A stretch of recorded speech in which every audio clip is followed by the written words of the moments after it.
Welcome to the Yang Gang Roundtable. It is 4:08 p.m. on Sunday, May 31st. I'm here with a considerable crowd. Thank you all for showing up. So we have newcomer M. What should I call you? Emma? That works. Emma. M works. M. Great. We'll call you M. And you are Mia's sister. Elizabeth's sister. Elizabeth's sister. You know, you get that like subconscious M in there. Anyway, I'm clearly frazzled already. Why don't we just turn it over? Different dynamic between me and my sister. Can I just turn the show over to you, Elizabeth, to start today? You are a veteran. You've been here since the beginning. You know what we do. Sure. Well, this does usually work better when we introduce ourselves. So let's let my sister know who we are. You know who I am, but for everybody else, at Unicorn36902 on Twitter, The Wandering Unicorn, anywhere you want to look for me. I read books. Thank you. I don't know. Faye?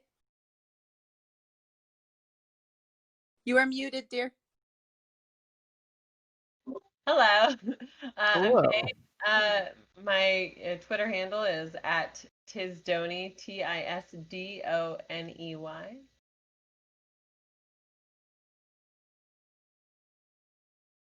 Pass it to Zach. That works. Popcorn. Well, hello everybody. I'll turn my looking forward to. around here. Let's see, how terrible is my space? Can you hear me? All right, not so terrible. I mean, it could be worse. All right, I can hear you, Zach. Please continue. I'm good to go. Okay. Well, definitely looking forward to today's conversation. My name is Zach, and if you want my Twitter, it's ZACH_Sacher, SACHER, and I also host my own YouTube / Spotify, Apple, Google podcast. It's called The Liberal Conservative Report. Thank you, Zach. Now I'll go ahead and introduce myself because I didn't introduce the show, so I can introduce myself and the show at the same time. My name is Shale, and I am the producer of this show called the Yang Gang Roundtable. And the concept of the show is that we take a lot of basic income advocates who come from many different walks of life and have many different ideologies, and we bridge communication gaps between them, and we figure out how we can work together to pass a universal basic income. And it's been a lot of fun, and I think it's been, dare I say, even a little bit effective, and that's very exciting. So feeling good. Thank you all for showing up. Really great to see you. And we usually introduce ourselves at the beginning of the show in this way, and I say, as a sort of tagline, it's a show about poverty, basic income, and electoral politics. And those three things are very tightly intertwined, especially this year being a big election year, a big old crazy election year. So I've taken a very long time to introduce myself. Who's going on next? Who did we not do yet? Where are we going in? We haven't done Moto. Okay. I am Moto. I am Shill's old friend and roommate, and as he likes to remind people, the Dungeon Master. Dungeons and Dragons 5th edition, to be, yes. And I can be reached at MOTO_MOTES on Twitter. Thank you, my Dungeon Master. So who's next? Mia. Hi. Hello, Mia, our scheduler, who, thank you so much. When we got this thing started, we could never have done it without your logistical help, and we're going to need it again when we get the whole UBI caucus together, hopefully, as much of them as we can to, I'd like to, if we can, get a lot of them together. So thank you for scheduling these things, Mia. Yeah, no problem. We've kind of got a little bit of a flow going on now, so it's been nice and light work for me recently. I am at Mia Songbird on Twitter, and I think you did a good enough job introducing me. Thank you very much. I try. I've had enough practice at this point, right? This is right. So who is left? We have Jeremy left, and Emily kind of already introduced herself. All right. So Jeremy. Hi, this is Jeremy. I am the co-producer of the Yang Gang Roundtable podcast, and I am also currently trying to get a super PAC off the ground that is focused on will be focused on electing Republicans that support a universal basic income. So if you would like to be a part of that project, please hit me up on Twitter. You can find me at Jeremy Sammons1, and that is JeremySammons, and the number 1. Thank you, Jeremy. All right. So it's been a historic week for news. We've had a bunch of really densely packed episodes with guests, and we haven't had too much of a chance to just talk about the news amongst our regular cast of speakers. So without further delay, I would open up the floor to anyone who'd like to bring up anything relevant to our focus.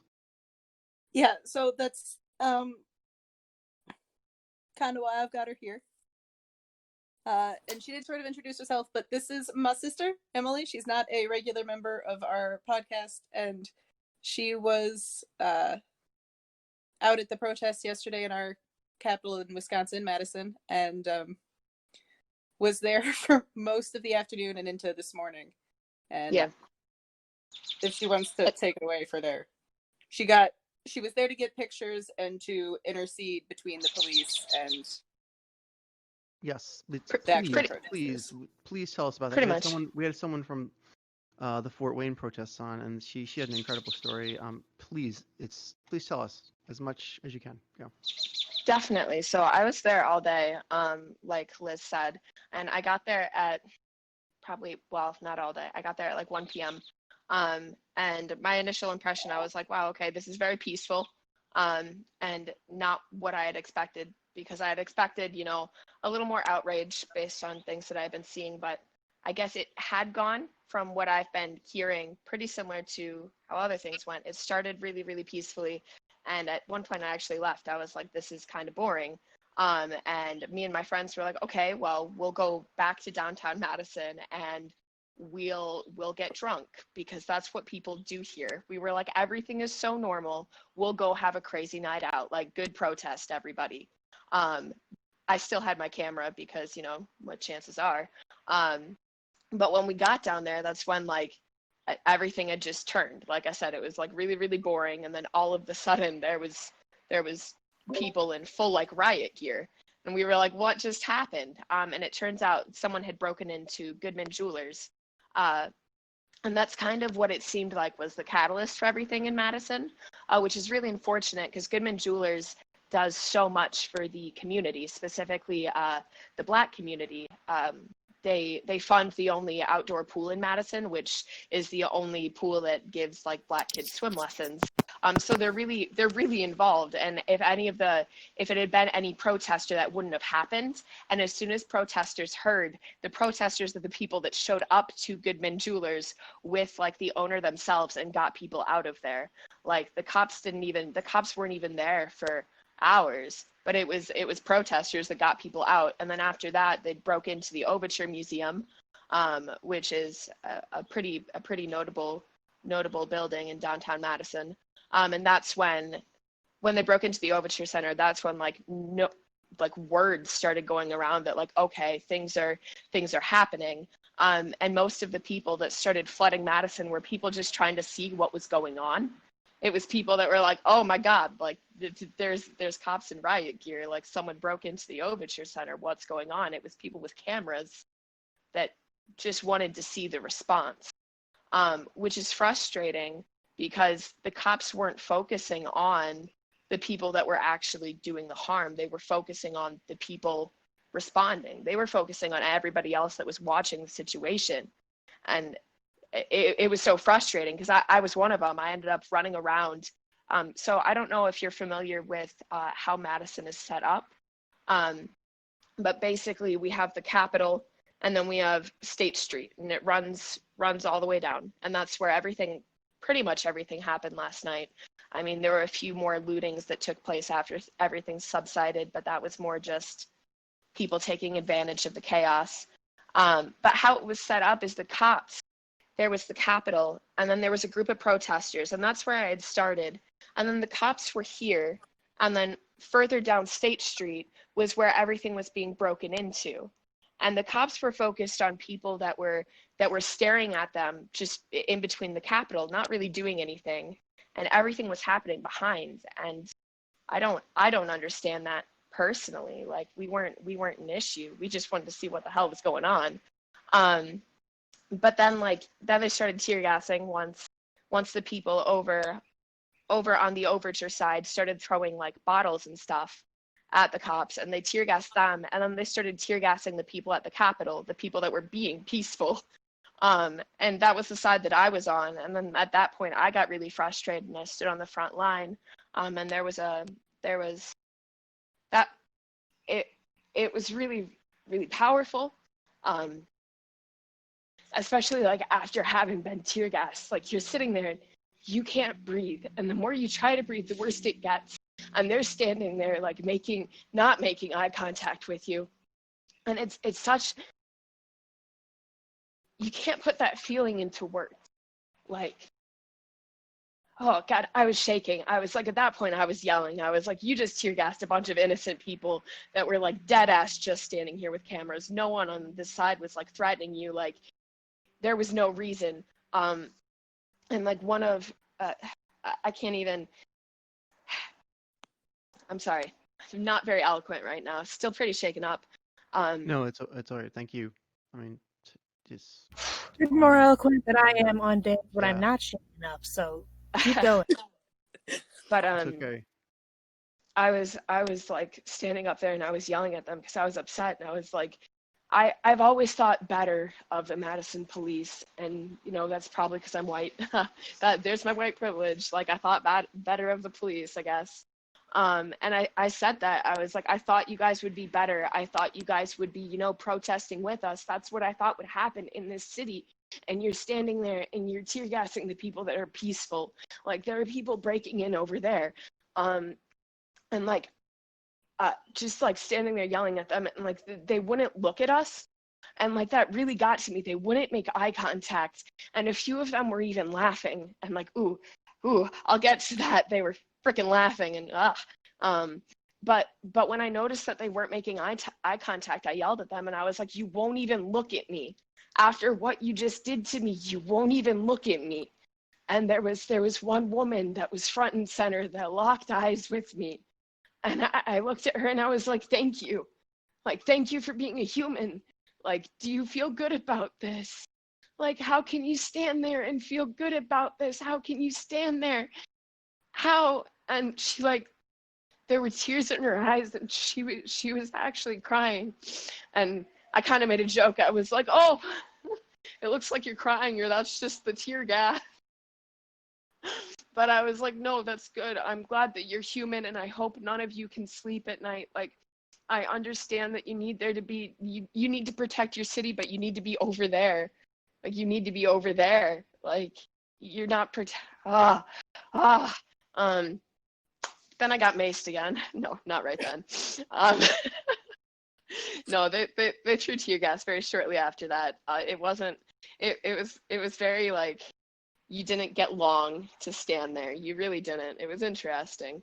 There was also a big focus on like the protesters wanted to put up a barrier in between the cops and the protesters. And from my point of view, I understood that entirely. Like, it was terrifying standing toe to toe with them. That was oof.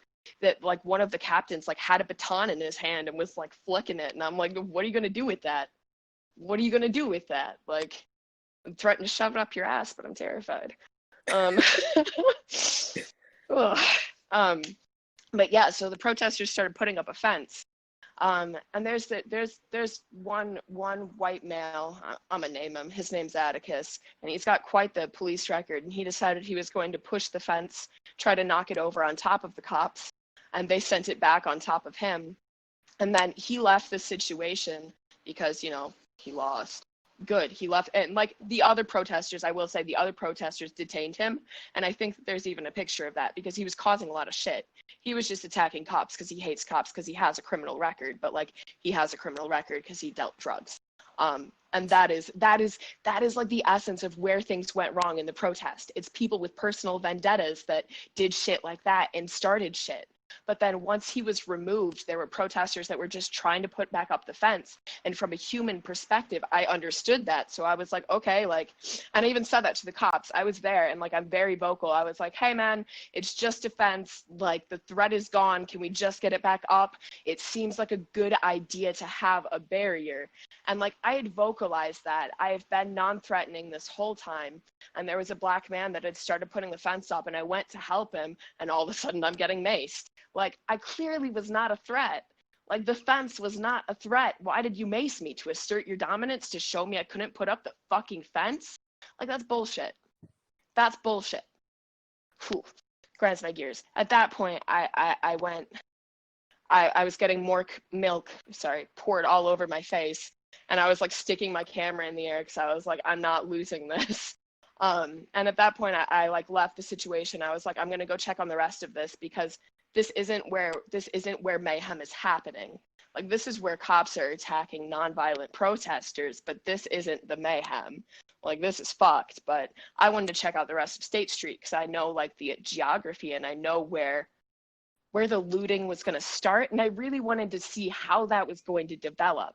I wanted to see like what was gonna start the chaos. So like I said, Capitol's here, protesters here, cops are here, and then the rest of state's over there. So I ran around the cops, and I go up in, oh, I wish I could show you the pictures of the Overture Center. Or you might have seen them online, I'm not sure. But just the chaos over there, the broken windows. And I caught up to the people that were doing it, because on the other side of the cops, it was protesters yelling at the cops, and then it was protesters that were stopping people from breaking into buildings. And by people, I mean, it was honestly a group of about 5 people. It was a white man with a hammer whose face was entirely wrapped up, but you could like see his arms. He was clearly white. And then there was like a black kid whose face was also all wrapped up. And then another white kid also face all wrapped up, like completely concealing their identities. But at least 2 white kids, 2 black kids, like it wasn't just a racial like thing, it was assholes. And it was the same group going like, and they started with Goodman Jewelers because, you know, it's got money, and then they hit up like the Contemporary Art Museum because there were purses. I don't know. They were going for things of value. Like, it was terrible. And like the protesters were there trying to stop them with the small business owners. And like, eventually, like, I had like stopped people from going in because you gotta like shit.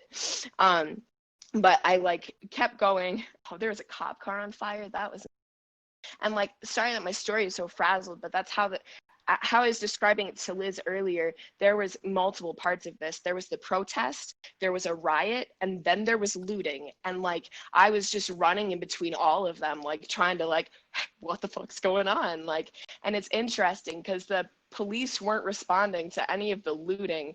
And I don't know, I guess that's stopped by the protests, but like, is it? It's frustrating because like, you would think that they would have sympathized and like sent out their chiefs to like empathize with the community, because I think by and large the Madison community was pretty on board with the message, but like they knew that the police force needed to be there to keep things calm, but how they went about it was absolute shit. They should have had like a few officers at places of business, not like sitting there as meat, as like literally like it's like they teamed up as to like give a force to fight. Like, what? Like it's like they got ready for war, but that's not what it was. And oh god. But yeah, so no, the guy with the hammer, I met up with him at like this CBD shop. He like, I heard the glass shatter, and I like turned, and I was like, oh hell no, like that's small and family owned, they just opened, like don't do this. And I walked over, and like one of them got in, but like I stopped the rest of their group, and the guy in there was like, guys, like bud, they were like, come on, let's just go. And then they like went further down the street, and then I stopped at like our comic book store, and I was like, you're not getting in here. No one broke into the comic book store because that's not the people that were out. And I'm kind of heartbroken because when I got further down the street, I got to my favorite head shop. So the people that like sell like bongs and stuff. And the door was just shattered, and it's a local like head shop. And I was like, oh, there was like a lot of like local artistry, like glass in there. And I just stood in front of the door and I was like, this is terrible. This is hypothetical because this is recorded. But in that moment, you see that someone has started destroying a shop you love with breakable glass objects that you've seen, that you know where they're at, that you know their value, you know that they're gorgeous, and it's something that you know has brought you joy. Do you walk past it and do you let other people steal it and break it? Do you? I couldn't. I definitely, in a hypothetical situation, I would have definitely gone in to that head shop and seen if there was, seen what it looked like, and let me tell you, it was destroyed. And like, that disgusts me. That like, I was so heartbroken. I woke up, I walked up and just saw that, buddy.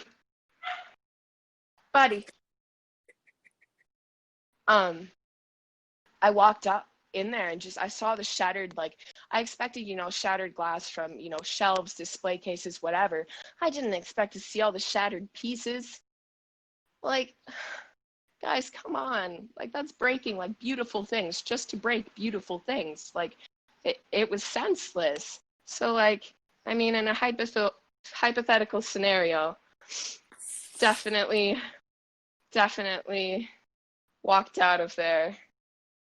And like, I think that that's what you have to understand too, is not everyone that like was looting was just like, oh, hey, we're just going to go like fuck shit up. There were, I want to say that there was more than people that, you know, more people like me that was like, oh, fuck. Like, you know, I have one like of the artist's actual pieces, like, and I'm heartbroken by that. There were destroyed like local handmade pieces. And I'm like, that's not fair. That's not fair to that local artist. And I got a seashell back, and I can't quite read the name that they inscribed on the back of it, but my hope for that is to find that artist and give it the fuck back to him. Be like, hey, like, do something with this, or like, because like I wouldn't have bought it. I wouldn't have, like, I didn't. But like, sorry, that's something that I don't know, I just experienced, and like, it was a very real feeling. I was like, what the fuck do you do?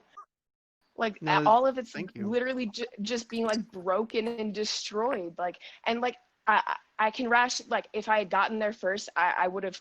So there are a lot of commercial stores on State Street, and a lot of those stores are the stores that got hit hardest.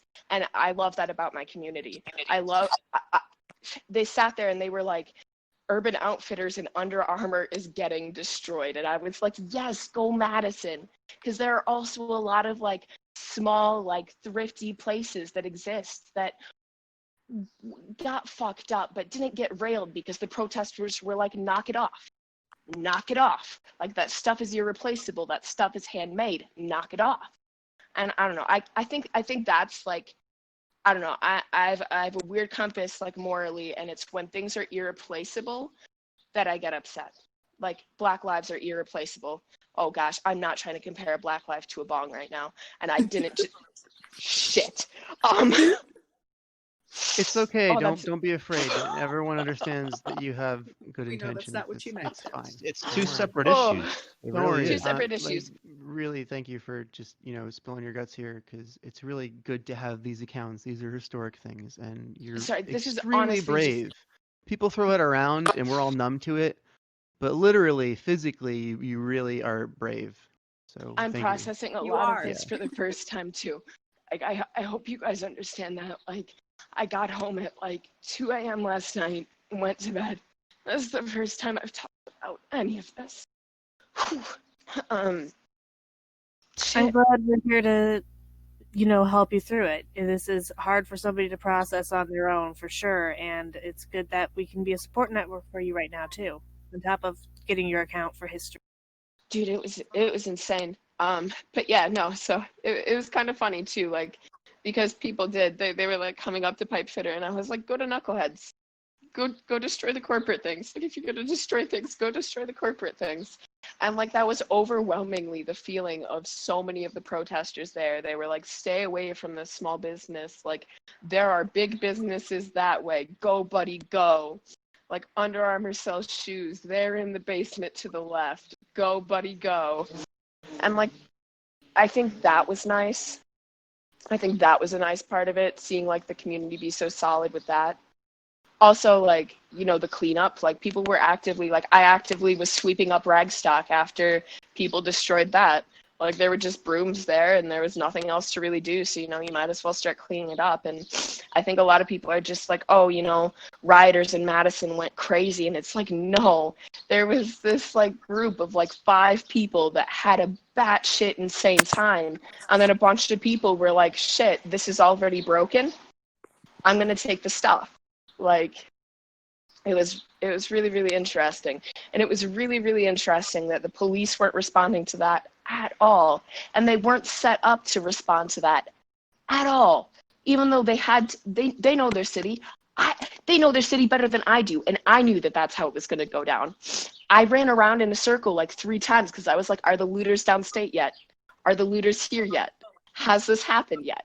Like, they knew that it was going to go down that way and they could have prevented it. Instead, they just like came together as this big blue, big ass force and like threw gas at people, which is only going to make like a them versus us. And like, what was your goal?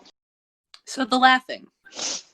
Oh, the laughing. I had a minute. There was like the black people that were very upset. And there was this one man who might not have been the most eloquent man, but what the fuck do you expect when someone is like pouring their heart and soul out to you? Like, the fuck? And there's this guy sitting there and he's like, like, you could see his shoulders move. You could see the lines crease, even though, you know, they had their fancy-ass respirators, so the tear gas didn't bother them. But you could see the creases. You could see the wrinkles. And I was like, why are you laughing? What is funny? How could you smile at this? What is your joke? Tell us your joke. And then, like, the line of people there was like, yeah, what's funny? Tell us your joke. And then they were, like, chanting, tell us your joke. And I was like, that's a good moment. Because that's not okay. That is not okay that you found any sort of humor in someone else's, like, agony. Ugh. Like, the power there. And, like, oh, they smirked, too. When someone had said, like, you think we should be scared of you? And he smirked, and I was like, you know we're scared of you. And that should be fucked up to you. Like, we get it, you're powerful, and we should feel comfort with that power. I should be like, the cops got my back, but instead I'm sitting here and I'm like, your power makes you terrifying. Why can't I walk here? Like, fuck you. Ooh. It was very... You didn't expect it. And I remember thinking, because I said out loud, I was like, I thought you were better than this. And then I remember like feeling like, you know, unjustly attacked. Like, why are you coming at us with this violence? And I had this moment where I was like, you know, on some level, like, you know, on many levels, I'm sure that this is somewhat similar to the feelings that many people of color have held for so many fucking years. Like, where is this violence coming from? Like, you terrify me. You should not terrify me. Like, and the fact that they've felt that way their whole lives is absolutely just criminal. Can I ask you a question? Yeah. Yeah. 2 questions, actually. One, you mentioned that the police weren't really responding to the looting. It sounded like you were saying that they were more in front of the Capitol building. I don't know if I'm correct about that. But, Not no? even. It was so weird how they were situated. It was like they were, so if you know how the blocks of State Street work, they were just standing in the middle of the 100 block of State Street. There's nothing in the 100 block of State Street. So it wasn't like they were trying to defend against the Capitol building being raided or anything? No. Okay. No. I was standing in between the cops and the Capitol. Like, no, it was so weird. And I was like, why are you here right now? Like, what are you doing? You are just standing in the middle of the 100 block of State Street. Like, there's Ian's Pizza. Second question. You alluded to there being like a few different groups. Like there was one group that broke into the jewelry store in the beginning, and then there was another group of protesters that got them out. Mm-hmm. Are any of these groups identifiable, or are they just more small, spontaneous, random acts of violence, really? Or do you like what I'm No. getting at is, do you think Antifa was there causing violence? Oh gosh, I don't. I can't speak on that because I didn't see any of that, and it's interesting to me that it was only one group because I saw the man with the hammer. I watched him go down State Street because I was like, this is gonna happen and I'm gonna be here.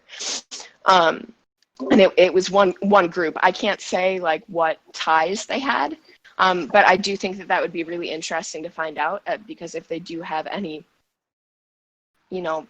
Oh, also something very interesting to mention were the rednecks that came in on motorcycles to chase us off of State Street. That was something. Oh, that was something. Like I'm just thinking about like clear like groups that had like political backing that came to like do things like that was a clear group. But as far as like what political affiliations they had, I'm really not sure. And I'm not sure if it was just, someone trying to cause like mayhem, for some politically motivated reason like that, or if it was just a young group of kids that saw that there was riots and looting and decided, hey, we're going to do that. Like, I can't say.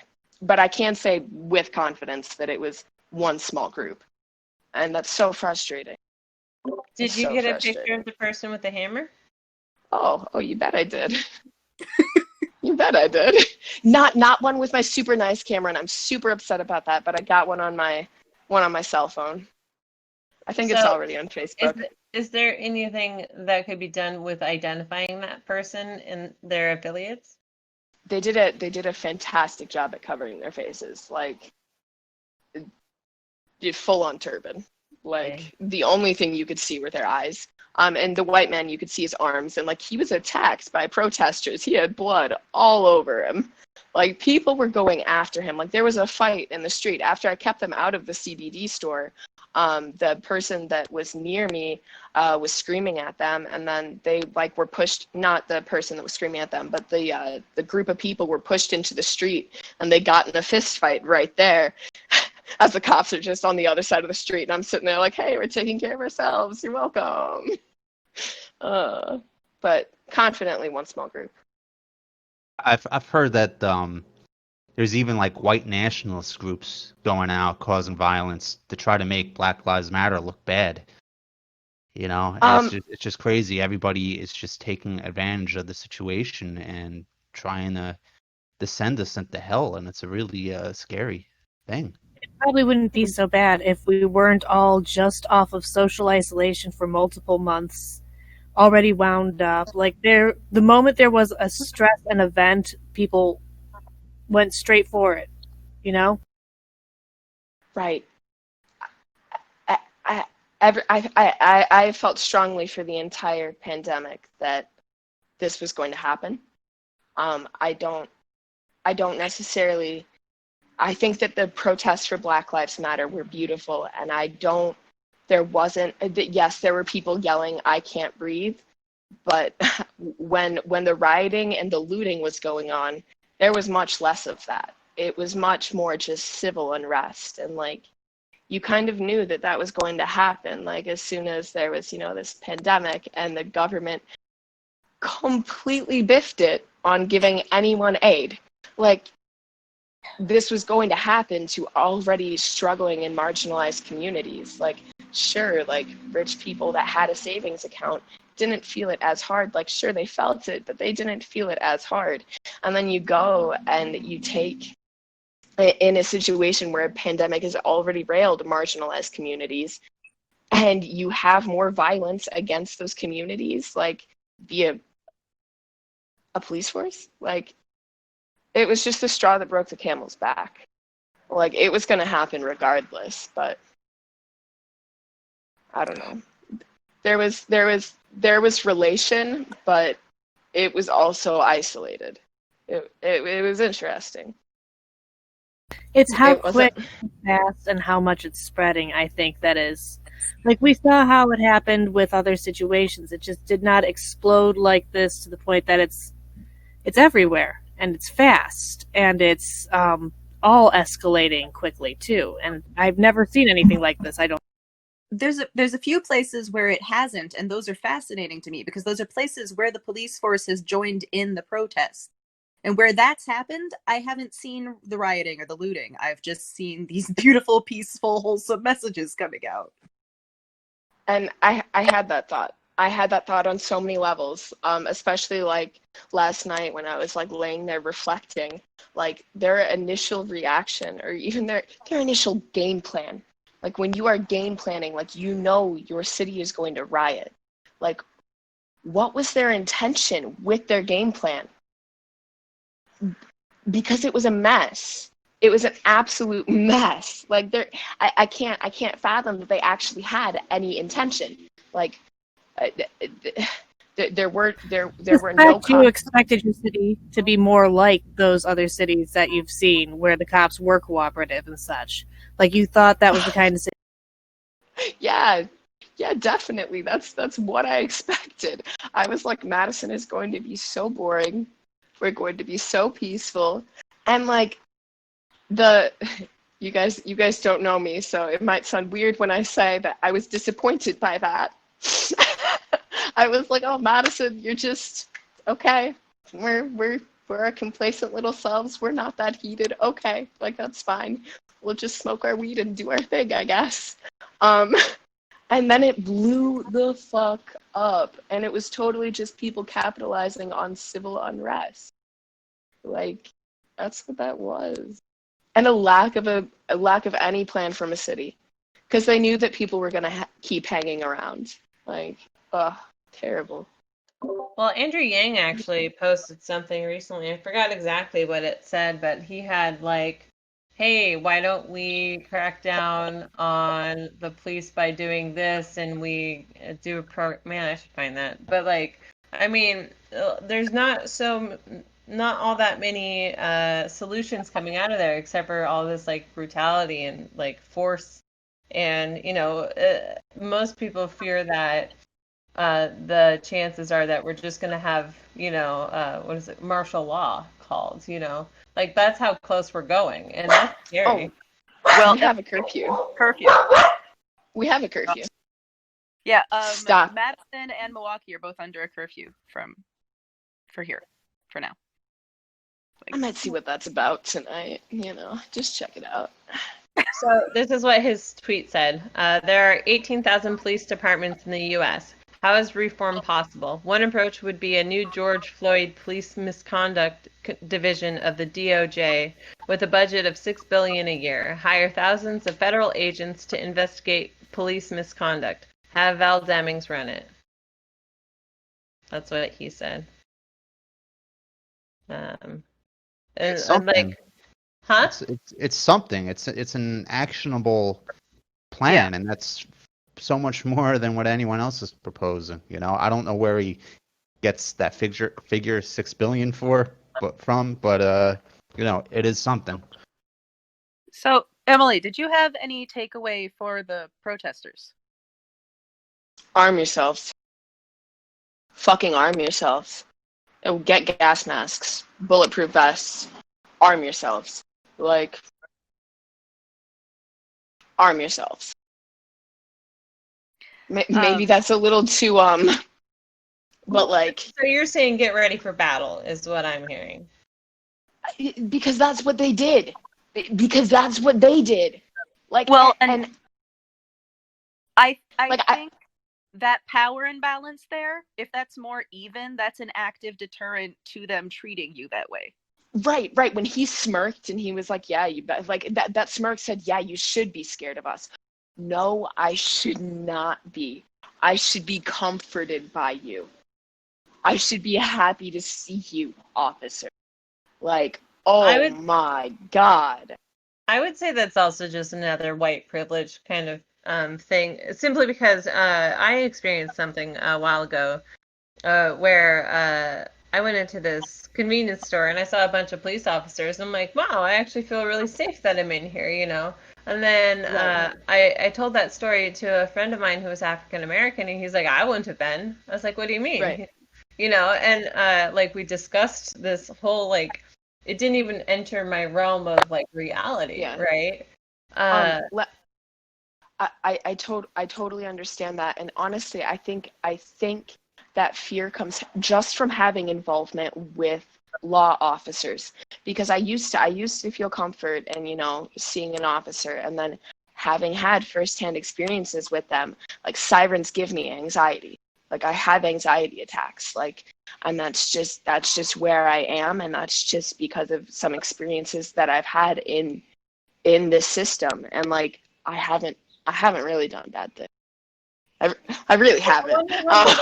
I wonder how much trauma is being activated simply by the visual, like, protests and the sounds and the sirens. Like, I'm sure it's triggering like that animalistic side of us in such a capacity that we're not de-escalating by even showing up. You know, like I feel like everything they are doing is triggering animalistic tendencies in people, and I have a great story for this. I'm going to show you guys the picture because it's a great picture, and I'm just going to flex on myself a little bit. Can you guys see that? I don't know. That was the first tear gas that they threw. That was the first tear gas that they threw at the people that were actually, you know, kind of throwing water bottles at them. But honestly, they could have just put their damn shields that they had up. Like, just do it, take the L. But anyway, so I was taking that picture, and they tear gassed me. And then as they're tear gassing me, they're yelling at me to move.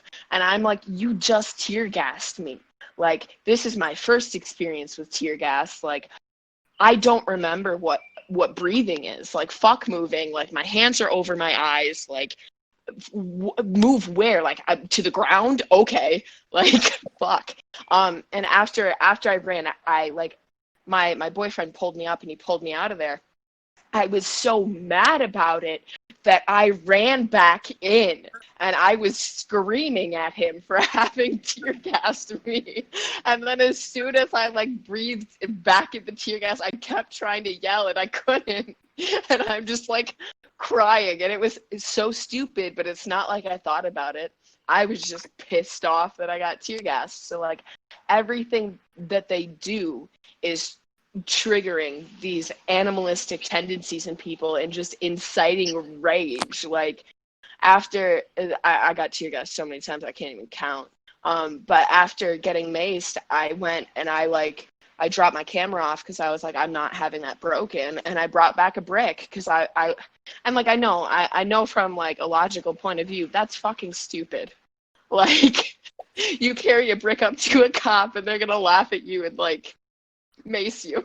But I felt so powerless that I was like, I want to hold something in my hand and be angry, and I have a brick and a backpack full of rocks.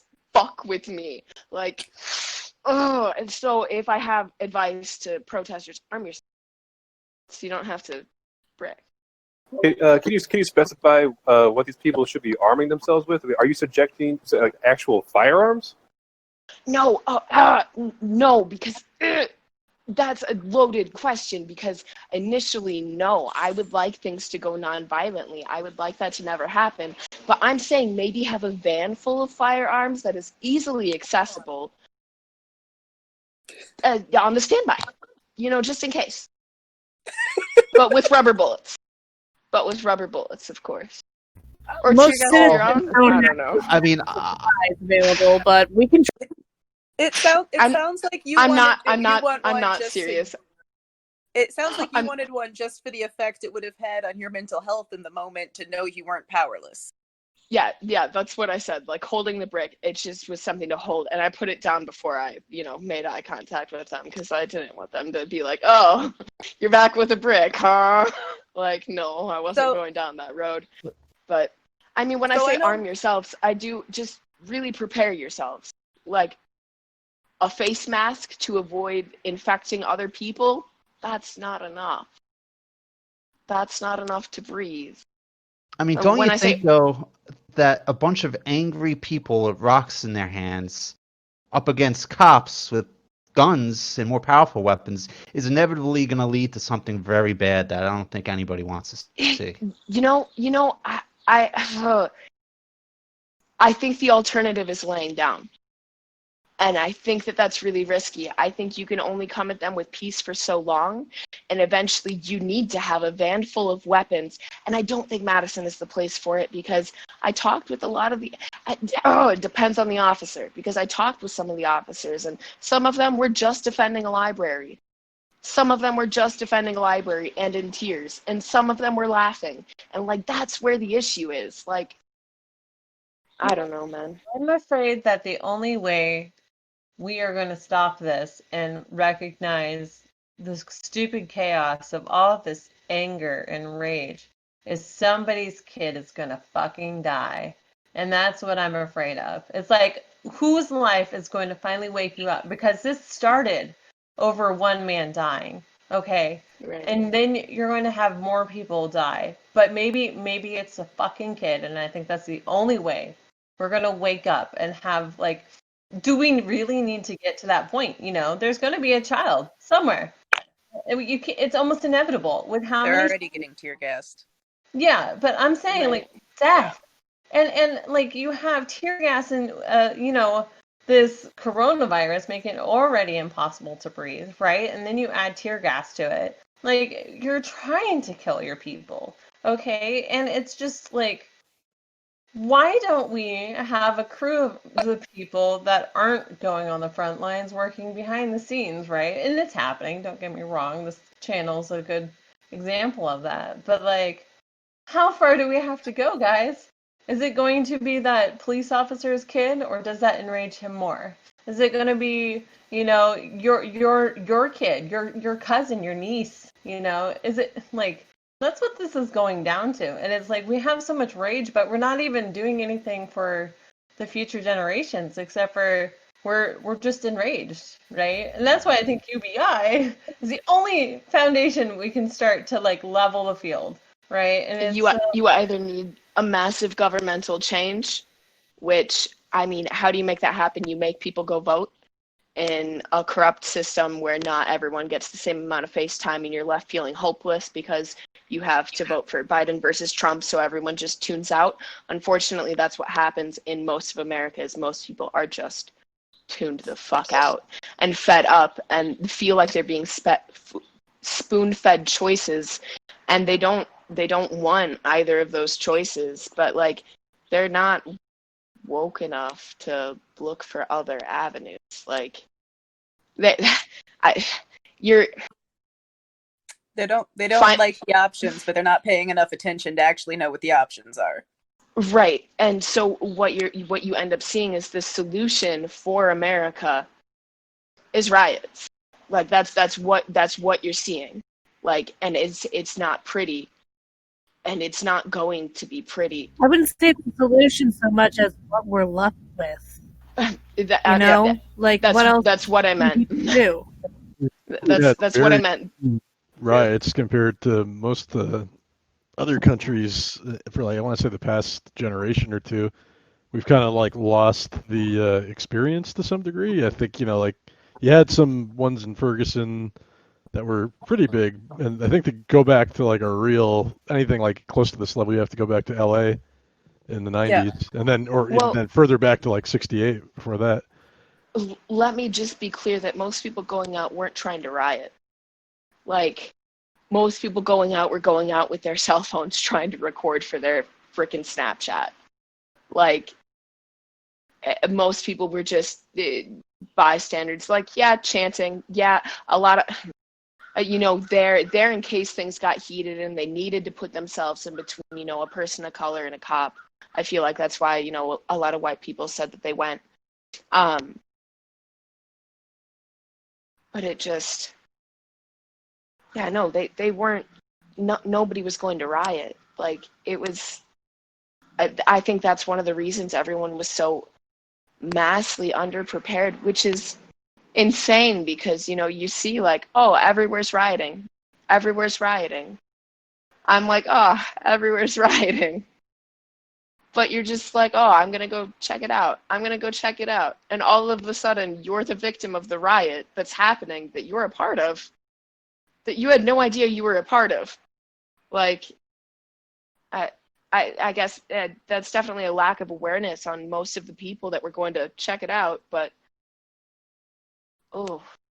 Or even but the at people the same that were. time, there were places that it did work out exactly like that, like you were saying Right. before. Yeah. You don't go with that expectation. You are pushed to that expectation. That's so You're true. brought to that corner.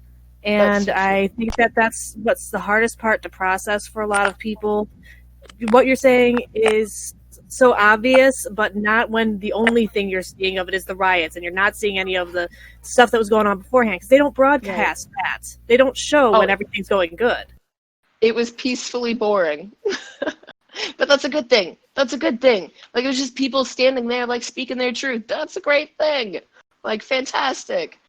So I Should know have been more takeaway- publicized than violence to start with, and that's how things would be going if we were focused on the good things.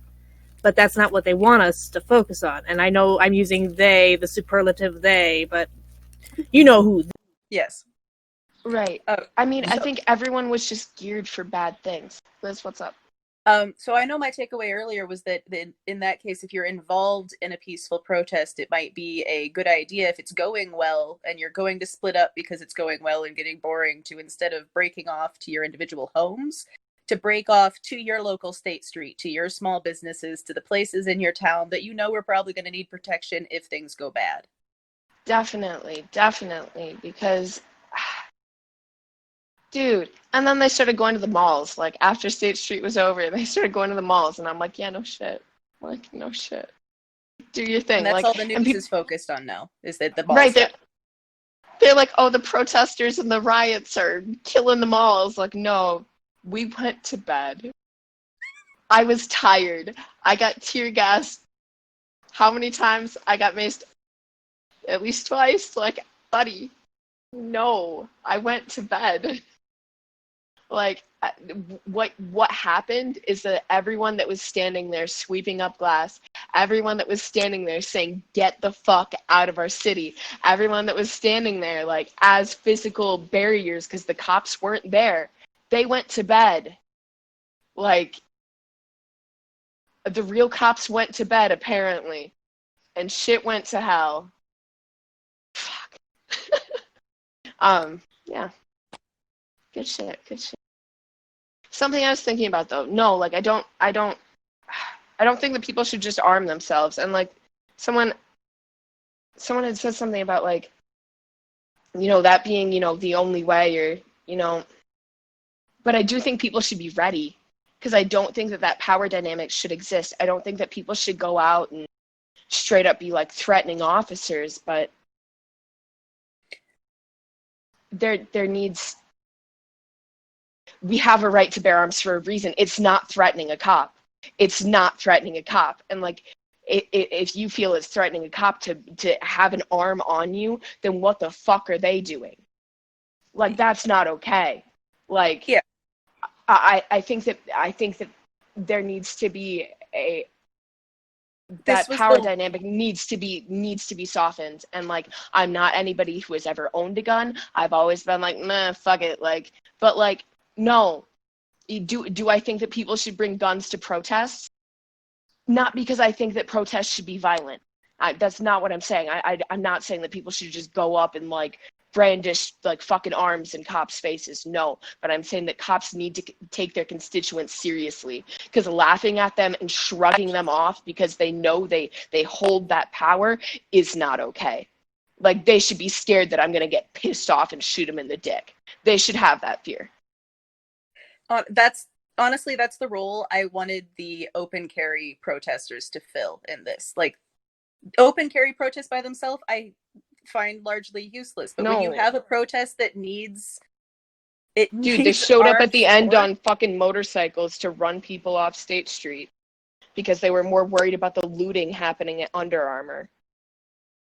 Yeah, can you talk more about what happened with those this group of motorcycles? Yes, please. Yeah. So someone posted on Facebook that a group of, I'm sorry, I really wish I could reference the post right now because the language was phenomenal, but it's not in front of me. You should hunt for it though. Basically, it said like a group of like freedom fighters from Western Wisconsin was going to be coming in hot in like an hour and a half to downtown Madison to, shit, they totally said that they were going to kill some, the word they used was amazing. I don't know, look it up. But it was, I was like walking away, you know, hypothetical bong in arms, just down the street, and there's a group of motorcycles that just go like whizzing past me, and I was like, oh shit. And like I turned because I had a friend that had parked a car in like an alley that was right next to State Street. So I turned down this alley and a bunch of motorcycles turned down this alley. And I was like, oh, hell no. Like they literally went right past me. The girl on the back of the bike literally pointed at me and I just sat there like, hey, how's it going, guys? And then they yelled, oh shit, I'm so sorry. I forgot what they yelled. It was a moment. But then they tore their bikes down State Street, and you heard a bunch of screams. And I set my shit down, and I went running out. And, like, you could see all of, like, the skid marks of where they had, like, gone down one way and ran up the other way. I, like, turned back around just to clear people out. And where they'd done it was in front of, like, the corporate businesses. Like, right in front of, like, Urban Outfitters was where... So they entered it, like, I think Francis is the name of that court. And Urban Outfitters is right there. And I'm like, seriously? Like, that's what you're protecting? They're If you care, defending that and acting like a bunch of vigilantes. right? That's their idea of what Batman. Right. It was ridiculous. It was just a bunch of rednecks on like crotch rockets. I was like, what is going on? Do you want to fight? Like, oh, what? God, they were something else. Like, not to like.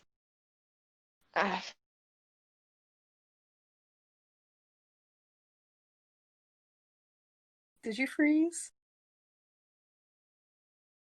I think she did, yeah. Looks like it. Yeah, it looks like she froze. Well, that was really. I'm sure she'll be back in a second, hopefully. But Yeah, she has been so far. wow, thank you so much for bringing on your sister. Yeah, I'm really grateful she came on with like no notice and no. Well, I think it's good for us to hear the stories from first perspective, but I think people are at a loss of what to do right now other than to take up arms, right? And it's beautiful because I've like seen posts from Yang Gang that they're coming through where the riots were and they're helping clean up, right? Like I love the Yang Gang for that kind of stuff. It's like how do we move on to the next stage of whatever is going on? I think those actionable items are what this group should be focusing on after taking all the knowledge of what we heard. It's like, okay, how do we prevent this? Or if we were to have another protest style thing that Yang Gang could take up, it might be helping set up first aid stations. So we have preventative ahead of time and cleanup after, but milk available big your need. gas. Maybe have some shields, or if they're firing rubber bullets and stuff, that could be picked up, that kind of thing. Yeah, like there's basic chemical supplies you can bring to help turn off gas, to help diffuse gas canisters. There's just basic first aid supplies they need. They don't need any of the fancy shit. They just need real, like, lifeguard level first aid knowledge. And I mean, it's good to hear this kind of thing for like, how do you take care of the people that did participate?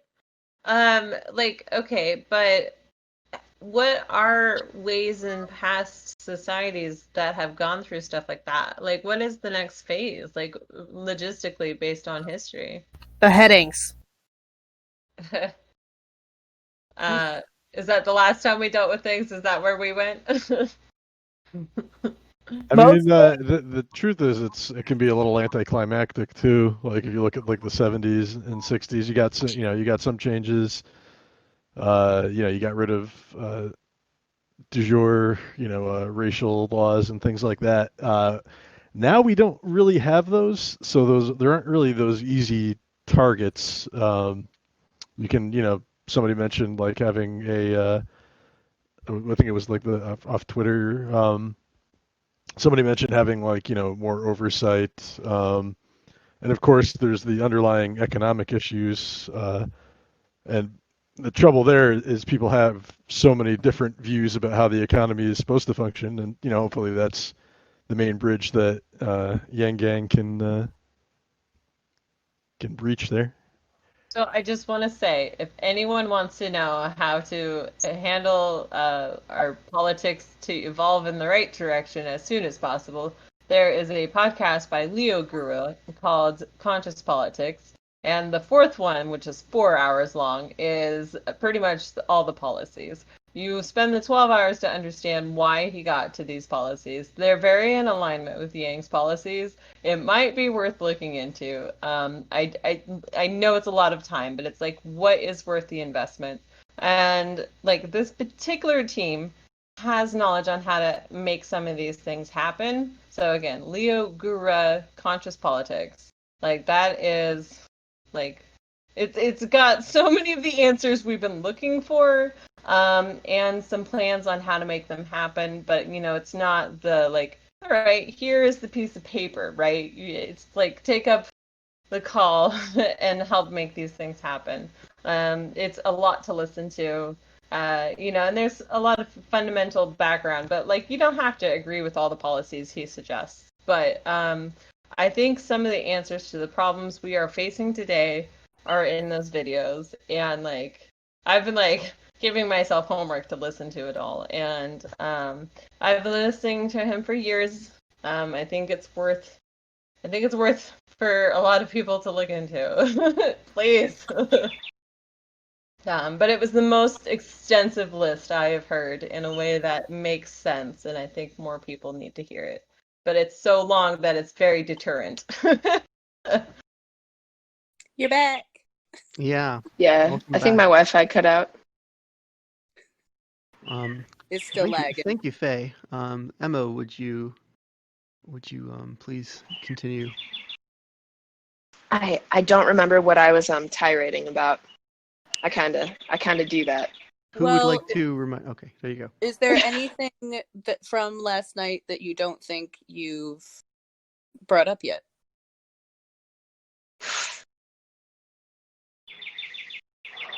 No, I mean just overwhelmingly the people trying to keep the city safe. Like the man who jumped in the burning cop car to drive it out of State Street. That was incredible. What? That's a detail. Yeah, can I get that from start to finish? What the hell? So I can't really give it from start to finish because unfortunately I managed to get behind the police line, which is a weird fucking feeling, yo.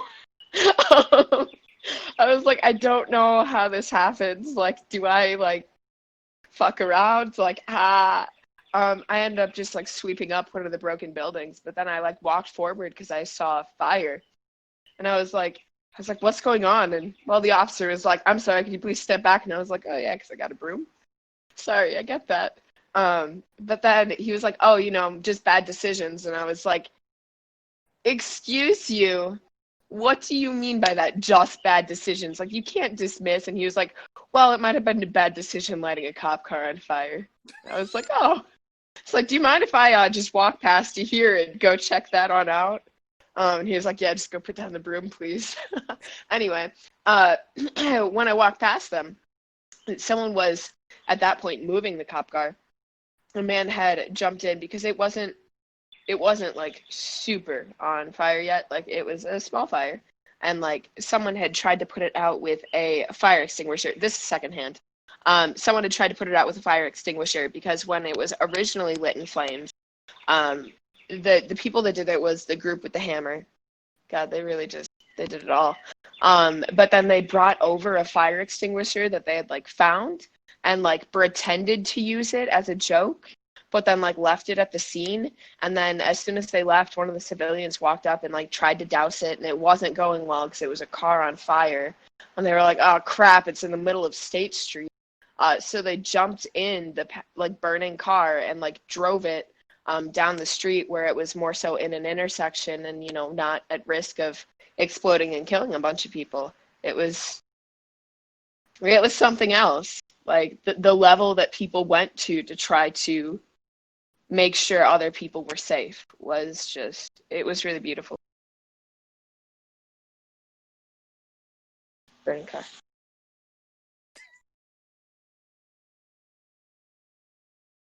So, are you planning on going back tonight?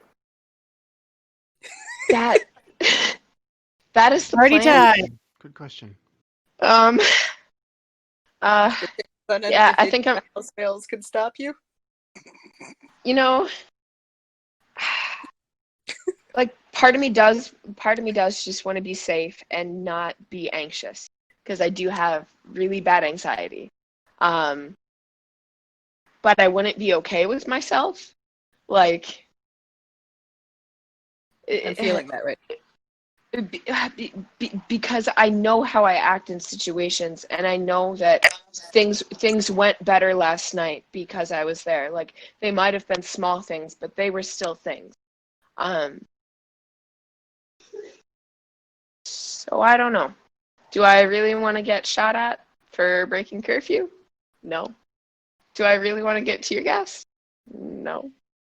But yeah, I'll probably be back tonight. Wow. So the officer that was involved in this, from the get-go, he was arrested and he's being charged with murder. I understand that the other cops that were on the scene, there hasn't been charges filed against them yet, although they have been fired, and there probably will be charges filed against them. I don't think there is anybody out there defending the action of the police in this case. In other similar incidents of, police brutality against the Black community in the past, there was always some gray areas where, the police there was a case to be made that the actions that the police used may have been justified, but I haven't heard anybody making this case for this particular situation.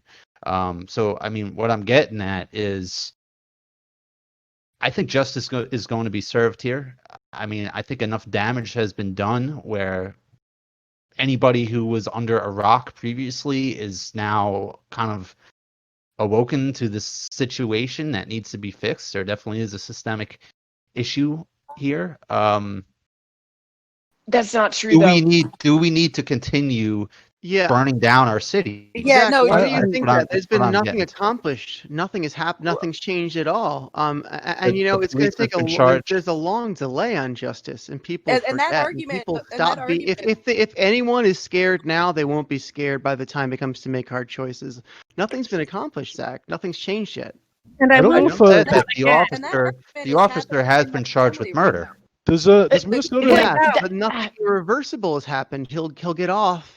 And until something irreversible happens, I don't think that the protests can stop. Let me point out, these do not start out as people setting their cities on fire. They start out peacefully as people just trying to be in solidarity with people who are hurting, with people who are trying to change things. So to phrase it as, should we stop? You're asking people to stop gathering to say something is wrong, because this is not what the intent of the protests is to become riots. If you were saying no more rioting, you can't say no more rioting because they are not starting as riots. They're starting as protests, peaceful. Right. I think that's what's very important to take note here, is that it seems like in this point in time, we cannot have one without the other. So if we're going to have protests, we have to acknowledge the fact that protests are going to lead to confrontation. Confrontation is going to lead to violence. Violence is going to lead to riots. Riots are going to lead to looting. It's a that's vicious because cycle. we have a fucked up system. Let me There's also because our kind of system's broken. frame it a little bit differently. tinderbox aspect to this. The reason we can't have protests, without riots, is because the police are using riots as a tactic to suppress protests. They incite and create riots so that we can't have peaceful protests. So again, in the places so if where the only police kind of join protests that are allowed are violent they're protests, peaceful. then it doesn't mean that we stop protesting. And hopefully peaceful protests will soon be allowed. I think that's where we need to be on this. Well, What I do you think we think? also have. Well, What do you think I about think we that, need Zach? to. 'Cause I kind of, I want Zach's reply to that because this is a reply to Zach. Well, I definitely think there is an element to that. I do think that there are some bad actors out there within the police departments around the country that probably are making these protests turn into riots. There are also elements. There is also Antifa that's trying to co-opt this for their own aims. They're not out there because of Black Lives Matter. They're trying to start a revolution and somehow get Trump thrown out of office. There's also white supremacists looting and rioting because they want Black Lives Matter to look bad. So at one point, do we say that the damage being caused by trying to have these protests that inevitably turn into riots, at what point do we say that the damage outweighs the good at this point? Because I think the message has been heard at this point. Yeah, just to clarify, I think yes, that's good. I appreciate that response, but I think I did cover where we draw the line when irreversible action has been taken, something that cannot be taken back to change the situation, whatever that is. Right. Could be a number of things, but it has to be irreversible, and it's unprecedented. And right It now, has to be immediate and about- tangible, not something 6 months down the road. And you can protest in a way that is aware of the fact that there's going to be people taking advantage of that protest as a smokescreen for their riots, and you can take action, preventive action against the that. the only way to stop that would be to have the police have proper training on how to actually talk with people. Because when I was standing there, they were silent, and I was even yelling at them like, "Are you told not to talk to us? Are you told not to talk?" But maybe they're just not told what to say, or like how to be human, or how to show compassion, how to show the protesters that, hey, we're on the same side. Let's go protect our city from Antifa or white nationalists or whoever the hell it needs to be protected from, because the beef isn't between you and me. I've got you, you've got me, let's go. It's just, it's hard to have those conversations when you're in a climate that has shown people that it's not you and me, let's go.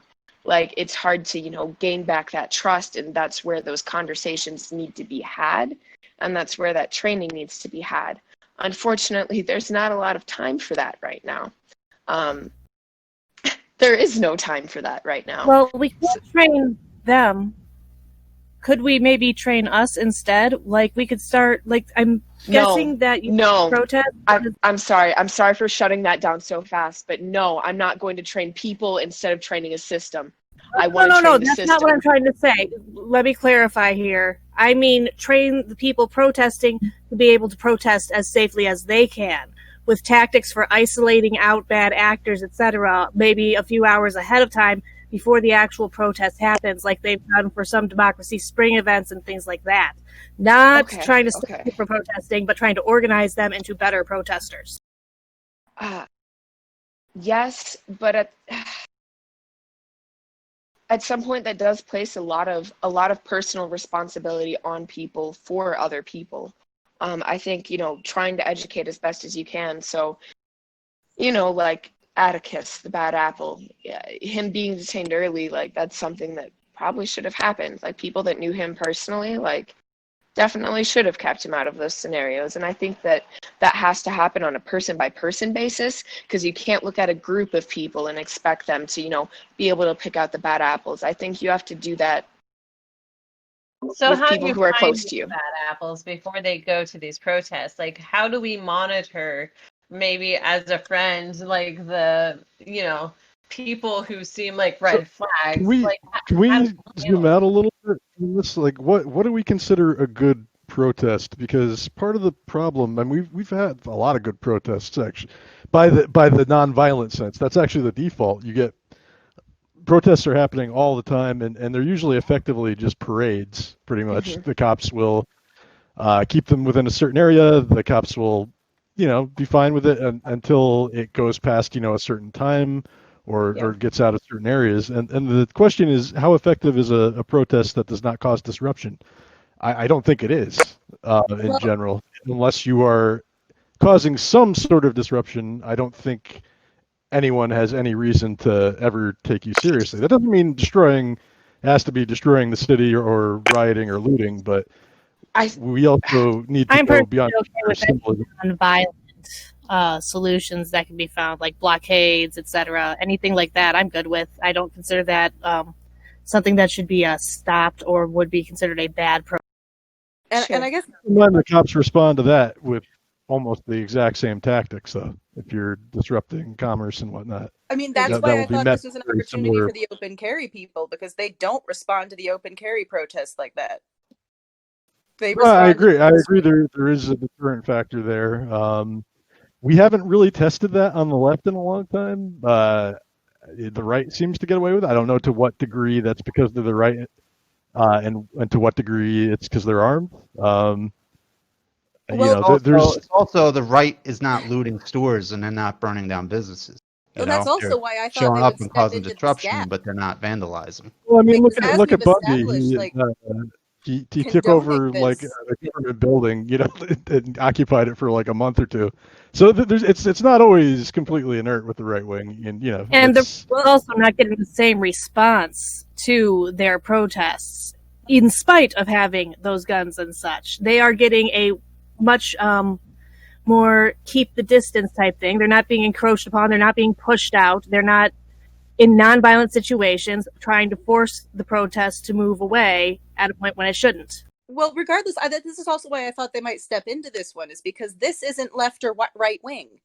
This was a death that, as we established, everyone agreed was a murder.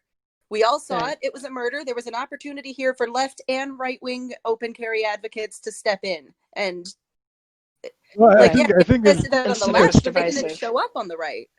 I think that's true. Although I think not all the protests and the riots are necessarily political, like you're saying. I think when you're talking about like specifically the organized protests, let's go down and protest versus, people that are just kind of spontaneously showing up. Yeah, showing up and whatnot.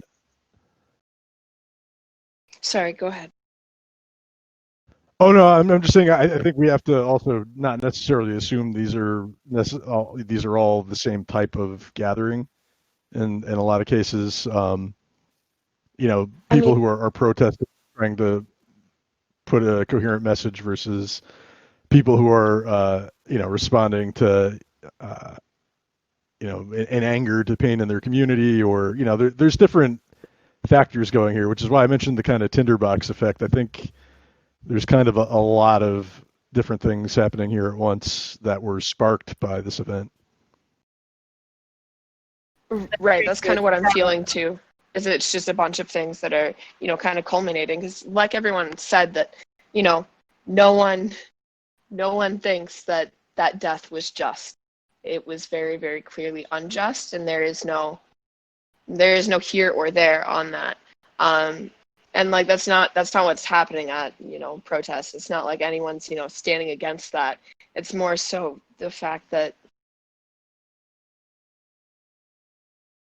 it exists for it to have happened. Like Minneapolis's crime rate. I have a bunch of friends that go to like the University of Minneapolis, and like they're absolutely terrible. Sorry for just they're absolutely terrible. But they treat like people of color so terribly there. Like racism is rampant, and that's kind of like it came to a spearhead. It's one of the more segregated like big cities in the country, isn't it? I believe they have the largest disparity, the largest like financial disparity between their like richest rich and poorest poor. It's gross. Like not gross like gross poor people, but like it's disgusting. Like But so I think, a lot of the protests are just, protesting the fact that our systems are so fucked up that like this exists, like this still exists. And like it's not a matter of like anyone debating on if the death was right or wrong. It was very, very clearly wrong. And it was the fact that it was so clearly wrong, which is why everyone is so pissed off. It was, it was a peaceful arrest. There were 4 officers. Like the fact that something like that happened, yeah, it's a protest of the state of things. Because like it's very, very clear that our country was built on the back of minorities, but the minorities were never invited up into that country. And that's what people are. And the next victim's just waiting to be lined up, and nobody wants it to happen. Right. I think how the cops are handling the protests, they're just going to spawn more protests, which are going to provide more safety screening for more rioting and looting. And because already out of these protests, we're seeing not dissimilar arrests take place, where there's people waiting patiently to be handcuffed and being kneed in the back. Like, yeah, I think what I'm really most concerned about here is it seems to me that we are barreling towards a Tiananmen Square type situation here in the United States. I mean, there's only so many nights in a row that we can burn down a city before the National Guard comes in with machine guns and starts mowing people down. I think it's like next week, we may finally remember the days in which the police used tear gas and rubber bullets and not live ammunition. My question is, what happens if people are being paid to protest? What happens with that? Like, is that something to be concerned about? Is that something that... What do you mean, like Ashton? Depends. Are they protesting, rioting, or looting? They get paid to be a protester, but, maybe they make the decision to do more on their own, like, once they're there. But, like, I mean, is money going to corrupt the system of protesting, like... Definitely. Already everyone has a political agenda, and everyone knows that it is a hot spot to like have themselves heard, have their opinions heard. Like that's definitely happening, and there's nothing you can do to stop it or police it. The only thing you can really do is show up yourself to big cities around you and do what you can to stop chaos from ensuing like that. Like you can't. But who pays these people to protest? Maybe someone paid those 5 people with a hammer. Like maybe. Not, well, I'm gonna keep drawing the distinction. Those weren't protesters; those were rioters. Yes. Those were specifically looters. Those started with a jewelry store. They started with Goodman Jewelry Store, the only jewelry store on State Street, the only jewelry store that funds the entire frickin' community. Great. They were just looters, not rioters. Like rioters, I'm even kind of fine with rioters sometimes. Like fine, have a little riot. Like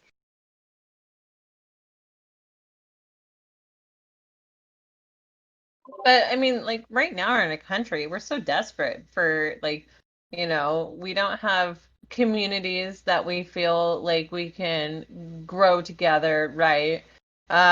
We don't even have spaces for it in some cities. And then we don't have money for all these businesses that, were affected by Corona who shut down, and then we have people still not able to pay their rent and mortgages. And, we're all dropping our IQs. Maybe we start fighting with people. Maybe we were already in a bad relationship, right? Maybe we got to start over during Corona, right? And then it's like, no wonder we're in the situation we are. It's crazy. Downhill. And you really can't stop it at this stage without some huge intervention. It would take literally implementing the UBI right now, and then also because of the George Flynn thing, I'd probably... You would need something huge to fix that, like a huge gesture to change that over, to stop this in its tracks. And I don't see that happening.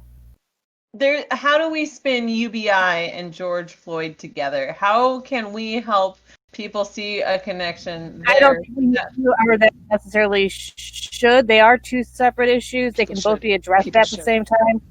But like, to an extent, I think that it's fair to give them both their own room and not like try to racialize the UBI. Yes, but UBI would end it quicker, right? UBI would help it, like people calm down. The thing is, like, if we don't hook it to this George Floyd thing, I think the concern is it one battle at a time kind of thing, right? And if this is the thing that helps us get there quicker, people will still need to feel somewhat connected with the George Floyd thing because that's what they're truly fighting for, but they don't see that the answer needs a bigger floor. Like what we're doing is massive, but like to have other people jump on it using this momentum from George Floyd, like it almost seems like there's got to be a little piggybacking on it. Well, I mean, the pandemic and the eviction crisis that's coming up, and just even people's general anxiety isn't going away. You don't even necessarily need to directly connect it to Floyd, although that can be sort of a implicit rather than explicit thing, I guess. Tightrope if you it's all try part to of the. I kind of so I've been thinking about this as everyone else has, but with George Floyd, he was originally arrested for trying to use a counterfeit bill. Like I read the 911 call, and like he had tried to pay for cigarettes using a counterfeit bill because he was broke during a pandemic. Like he was broke during a pandemic when the government neglected to provide aid. Like, and I think that is a very, very linear, like logical leap to UBI having entirely prevented this. Like, maybe not entirely, maybe that is way too big of a, but like he was using a counterfeit bill. He was broke during a pandemic. Like, there's some studies that talk about actually that it's less a matter of it, like when you have contact with a cop, there's less it's more about how often you have contact with police than necessarily the content of the interaction you have. Essentially, people who are poor and living, especially in highly policed areas that are just been ravaged and hollowed out by crime, the more excuses, the more interactions you have with cops, each time there's a chance you could die, that it could go wrong and the cop could kill you. So I guess I was just saying that the specific instance wouldn't exist. Like just this specific instance wouldn't exist because he had not been broke. Like his only crime was having been broke, and I guess being black, because that's it would have removed at least the impetus and the excuse for what happened in that moment. Right. Well, Moto, when you say this though, like the increase of stops, when I went fully nomadic, like before when I was living in an apartment style living, I was barely bothered by police officers, hardly at all. The moment I started living out of my truck intentionally, I got stopped, like, I want to say 4 times more often, right? And it wasn't just me, it was the people I was meeting who were also living in their cars, right? Like, you're harassed for not having somewhere to live, right? And you're just there, so they bother you more. And if you or don't even have having a car, like I had a really old car because I was dead poor for a while, and that thing just attracted cops like nothing. Like Shell was actually in the car with me one time, and we got like completely like searched, and they were determined to find drugs on us, and it was right. Yeah. You have a car, so you must be poor. Yeah, so and I mean, we're a bunch of like couple of nerdy white guys, and that I just went through a long period where I was getting stopped regularly and pretty well harassed. I think that's kind of like the heart of the issue, is that cops really they deal in stereotypes, and my entire experience with them has just like reaffirmed that. I went through some like domestic abuse with a man who is very, very muscular and addicted to steroids. And because of that, they treated the case very, very stereotypically, and they wouldn't listen about like any of the specifics, even though it was every case has specifics. And like, that's the heart of the issue, is that, cops don't treat people like people. They treat people like they're stereotypes. They judge you based on what you look like, what you drive, what you wear. And that applies to white people too. That doesn't just apply to black people, but it becomes an issue when every stereotype that exists in a cop's mind about a black person is negative. Like when you see a white man wearing cargo shorts and a polo, you're like, oh my God, what a square, like he's never done drugs in his life, when really those cargo like shorts are probably like full of acid, like you don't know, like, but that's just what they do. And that's the issue. Like, maybe there need to be more good, because you can't just like erase stereotypes. Like, stereotypes exist, but everyone needs to see all of the beautiful stereotypes that exist for the black community, because there's so many things that like unify them, that are wonderful things that like our society doesn't see. And I think that's the issue. But 2 cents. One of the quickest things that we could do to help the situation is just decriminalize drugs. Stop caring about people doing what they want to do to their bodies, I mean, as long as you are not getting really high and then going out and like killing people, it shouldn't really matter what you do and with then that's your body. A crime. Right, that's a crime. That's a crime. And then that's a crime. Right. I mean, the actual taking of drugs should not really be something that police should be going after.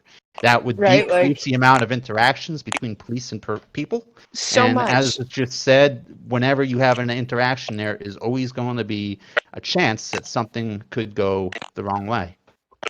Well, the other thing I've noticed too is I have. Oh, Elizabeth, you're glitching out. Like hard. Here, I'll drop for a minute. But when I was traveling, I met these people who were well off, right? They were white people, and you know why they were well off? They were selling drugs, right? Mainly cocaine. Okay. And so like the people who had this as their lifestyle choice were not all of them were all that happy. They didn't even want to be in this situation, but their like house payments were too much. Or one guy, he like just, I don't know, he was getting out of a relationship. I don't even know, but he was selling in order to pay for all these other expensive things that he had to give to his like, I don't know, now ex-wife. I don't know their situation, but like regardless, like even the people with the money and the ones dealing the drugs, they're not happy either, right? Like they didn't even want to do that, but like the demand was so strong that they just got sucked into it, right? And it's just like, do I turn these people in? No, I mean, like I don't. They've made their life choices, and if they get caught, I just don't want to be around them when it happens. So like, but like you see different sides of people when you blend in a little bit too, like I would hang out with them, and then I find out, right, they're like, oh, by the way, I got this, and I'm like, but that's what happens. And like another gal, I randomly met her at a bar one time, and she was trying to like, well, my husband's out of town, I'm going to do all these drugs, it's just like, it doesn't matter. People are miserable. And she like would talk about how much money she had and how miserable she was. And it was just, even the rich people are miserable, guys. Like, and we all are suffering. It doesn't matter what color you are. The white people are suffering. The black people are suffering. Every nationality, Asians are suffering. That's why no matter what, as much as we don't want any bloodshed, of course. We don't want any destruction. But we can't let things go back to the way they were at any cost either, I introduced one last little feedback on that note. I was wondering if anybody wants to make any predictions about what happens next, all things considered. Rocket to the moon. No, I don't know. Yeah, I got a prediction. What is it, Jerry? This movement will ultimately likely be a failure in the short term. what we're going to see is further militarization of the police force. And maybe a few years from now, we'll see some positive things pass. But here in the immediate, it's not going to be successful. Yeah, I'm not hopeful. I hope it doesn't go down that way, but that's very plausible. Right. I think if I can just finish out that thought real quick, any legislation that's put on the ballot now to further fund the police is going to pass. Right. So look who votes right now. The main voting bloc are going to be boomers and geriatrics. Right. Whenever they see that on the ballot and they see what's going on in the news, you better fucking believe they're going to vote yes on anything to further fund the police. Yeah, that's only more. the protests as riots. I was talking to his family today, and I had to explain that it was different groups because that's not on the news. They think it's all just protesters getting angry and starting riots, and that's not what's happening. Yeah, that's the narrative, but that's not the reality. Yeah, and that's always been the problem, That's what we're fighting against. Yeah, I think Jeremy, you're probably right. I think unfortunately the way with the government in power and even the alternative with Biden, who is by no means a light on crime type, I think you're gonna definitely see a move towards kind of authoritarian lockdown and whatnot for the short term. Definitely, I could see that. If we're taking bets on things that are happening, I'm not really hopeful about our 2020 election. People are pissed off. You got Biden v. Trump, and the riots will continue. People aren't happy, and there's no reason they honestly should be. And they're going to continue, and eventually the people that are, committed to rioting are going to start to militarize themselves as best as they can. That's the other thing. I mean, we are a country with a lot of gun ownership, and I think even just look at what damage is being done with pretty much rocks and just hands. Yeah. We do struggle to contain that because it's not a foreign country. It's our home country. You can't easily corral the populace like you can in a foreign military action. And there are costs to doing so, both politically and financially. That doesn't mean it won't happen, but there's that doesn't. I don't know. If it could be as smooth here as it could be in China, for example. No, because it would require that they drop the mask of pretending that they are upholding the Constitution. If they're coming after people for that, they have to stop pretending that that's what they're about. So at what point do we finally feel hopeful again? What would that look like to any of you guys? When would you finally feel hopeful? Definitely Trump out of office. I think that is one thing that Oh, I wish I could say the same. I mean, I don't like Trump at all. I just don't think there's any hope in Biden, I agree. I agree that I don't find hope. Sure. If Andrew Yang, if we go to Fantasyland, and Andrew Yang flies down on his, he won't. I wish it could happen. It just sounds. Yeah, I don't mean to be it just sounds so impossible. Do you think it's plausible? I guess we're in unprecedented times. I was saying that in jest. I was kidding. Man, I think it was such a weird. I can't even tell who's serious at this moment. I'm just so. My reality testing has been so stressed this week. That's the timeline. I think Biden is enough of a confused idiot that he could be a fine puppet for somebody. But he's going to be a puppet for Larry Summers and your Wall Street type. He's not going to be a puppet for a progressive or he won't be our anyone a reformer. Somebody mentioned to me that after this, due to some connections she might have to it, Amy Klobuchar is probably off for VP, but I think they might be blind enough to not care about any more conspiracy attached. They're going to go to Harris. Oh. They're going to go to Kamala Harris. Hilarious. Yeah, they're going to take the cop, and that'll go great. That's the kind of tone deafness they have. Yeah, exactly the kind of blind spot they don't see. Okay, so this is bad of me, and maybe y'all can educate me a little bit here, but I kind of tuned out of politics when I was like, oh, this shit's hopeless. Biden v. Trump. There's Fuck nothing life. to be ashamed of, yeah. But why wouldn't he choose Warren? Like, what does he find? Why wouldn't he go with her? So Warren is kind of like a bit of a Wall Street regulator. Biden is, on the other hand, his base, his real base, is essentially finance and Wall Street. Those are his big donors. So there's some tension there. Now, honestly, that would help him on the ticket as a concession. That would help him on the ticket. It might help him. We wouldn't be here. I mean, I don't think any of us are really Warren fans here, but I think with Democrats in general, it would have some purchase. I don't know. I'd take her over Klobuchar Harris. No, definitely, especially like in the balancing out a little bit of Wall Street. Like I feel like that would help him on the ticket, like regardless of, you know. I just don't think they care about what the ticket looks like. I think they're riding on everybody hates Trump enough. Good luck. That they will just vote for him. They pissed me off. Fucking like, idiot. They pissed me off. Like, ooh. They did last time. I'm just saying. You know? They keep doing it. I know. They've said are they going to learn? Are they going to learn? No. If they had learned, we wouldn't have what we have already. That's just the way we wouldn't be. They wouldn't have been floating Biden before he even announced his candidacy. Had they learned anything from this? I know. I mean, who did they pick for Hillary's VP? Right afterwards, was it some progressive to balance the tickets? No. It was someone to try to sweep the centrist vote, like she wasn't doing that herself. So, what do you think they're going to do this time? They already have a centrist candidate.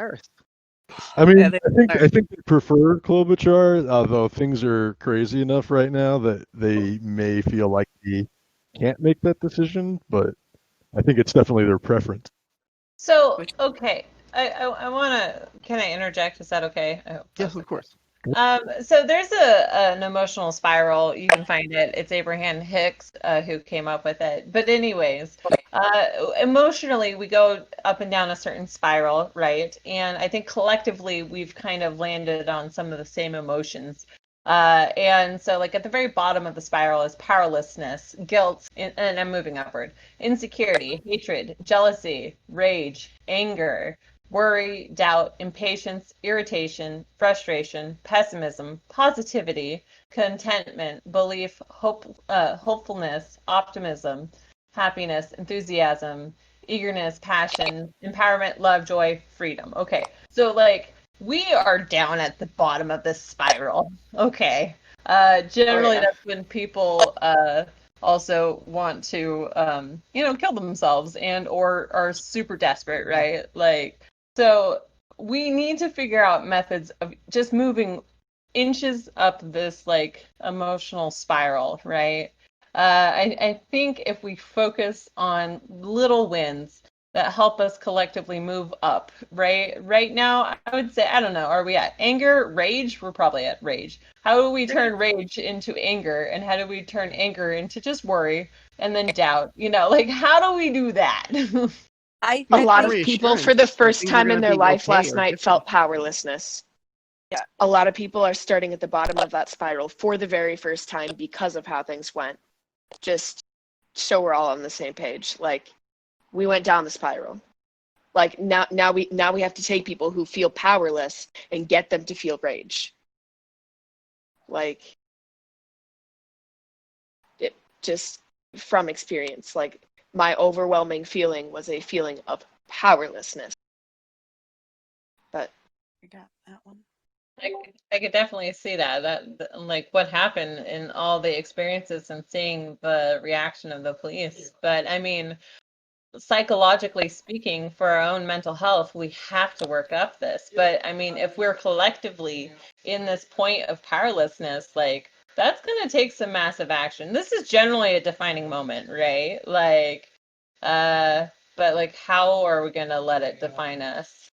I think for it to be one, we'd have to find a way for the protests to actually have long-term positive impact. And the only way that seems likely to happen is if some sort of leadership emerges from that protest to make it more of a unified force driving for an aim. And it would be great if that aim could be UBI. It would be a miracle if it could be Yang or someone from here that steps into that gap to try to turn it toward more constructive positivity where it can. But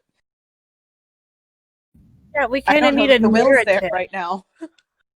We need a narrative to hook people's emotions onto, to carry them through it, to give them an idea of where we're going to be, what we're doing to get there, and, you know, so that people feel like they're on a journey and that there's an end to it. And right now, there is no end because there is no plan. There is no end because there is no plan has been 2020. The year that has no end and no one has a plan and no one knows what's going to happen or what to do. That's a lie. The whole Yang Gang knows everything of what we're supposed to do. We just don't have an action item bullet list to use, okay? And that's a problem. I think if people could figure out that bullet list of items, like, that's all we need. That's what we need from a leader. How do we get Andrew Yang to give us that list? It's hard for someone to step up and say, I am the leader. I speak for this movement of disparate, different agents, you know, and different coalitions. It's hard. I think Yang pulled that off with Yang Gang by not doing that. He just stepped up and spoke not for us, but to us about our fears and our insecurities and the things we are actually going through. I never felt like he was trying to speak for us. Yeah, he said, here's what we can do. You're right. Yeah, that's a very I think that's what we need. Difference. Are there ways that people like us could do something similar, though? Like, how do we help inspire people for this next phase? Because, I mean, a lot of this group, we are leaders in our own capacity, right? We inspire people. Like, but how do we use that power to move the momentum in the right direction? Because obviously we've hit rock bottom. How do we go up from here? Like, maybe it's not even rock bottom. It might be even worse. Like, you know, but does it have to be? Only way I see on a personal level is what I said, getting out and cleaning up after the messes that are happening, trying to do damage control, trying to help hurt individuals, just meeting people where their human needs are. I don't know what else we can do. That's kind of our whole shtick. And I think it's what's needed right now. I just don't know how that turns into shaping. You know, I've been volunteering with Humanity Forward to do the meetups there to help people with social distancing, and now it's kind of to help people discuss these kinds of things and get them off their chests there. That's something I can do on a small basis. I think that it's a kind of a personal journey to find what you can do within your ability, because it's not like there's a one-size-fits-all solution for any one of us as an individual. I know what I'm doing as me is anytime I see someone misunderstanding that this is one group rioting, is explaining that it wasn't, that peaceful protests happened and peaceful protests were attacked by the cops and the rioters were just rampant. Right. And it was not the same group. Right. That's my takeaway too, is like all you can do is have conversations and try to help people understand why this is happening. And like the pandemic and the financial instability is largely why this is happening. And then that's a really organic conversation into talking to people about like ways we can move forward as a country to ensure that its constituents have financial stability. Really organic way to bring up UBI. That doesn't seem pushy, because like you can sit there and be like, that would have been so amazing during this quarantine, you know, having that steady source of income. And you know, people get confused and they're like, how is that possible? Like, what do you mean? I could have had a little vacation. Like, what do you mean?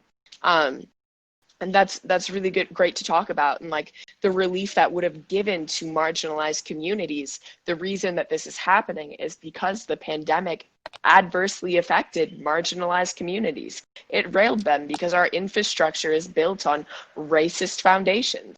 It wasn't built for them to succeed. It's rooted in all of our infrastructures, and because you could see it so rampantly during the pandemic, and just, you know, having conversations with people about ways we can move forward.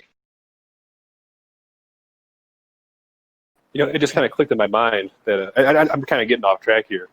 But But whenever Congress decides they're going to get back in session, the next Heroes, CARES Act, or whatever the legislation is going to be, there's going to be billions of dollars for the police department. I'm calling it now.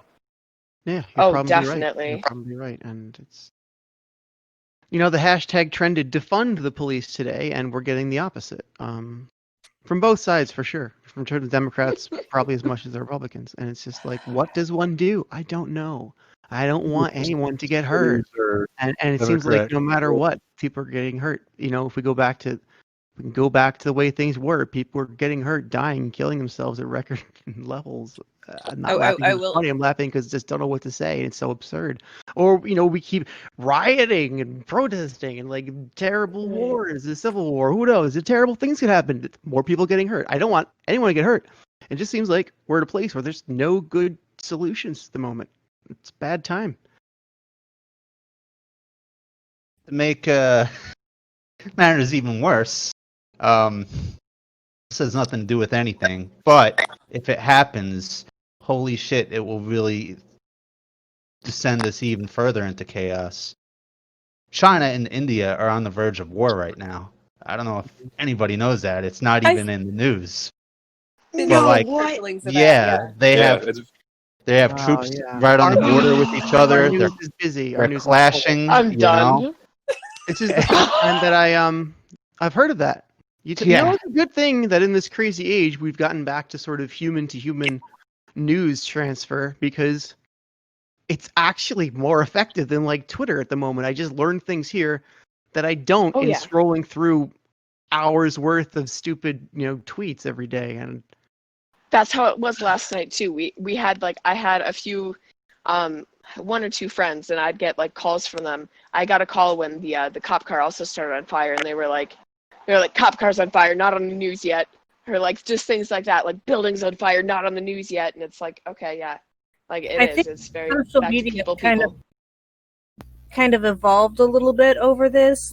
People are getting used to talking to each other over Discord and face to face again instead of through text and such, because we kind of miss seeing each other from the social distancing. So we've kind of reintegrated the human element back into the internet a little bit. And I do think that if anything good comes from it, it could be that. It could be, maybe, I don't know. I mean, from that, the boom of virtual reality and crazy. If we make it through next pandemic, we'll be ready. Technology is going to be amazing and very well integrated. Yeah. You'll straight up be able to upload your whole self into a chat room. It's going to be lit. Anyway.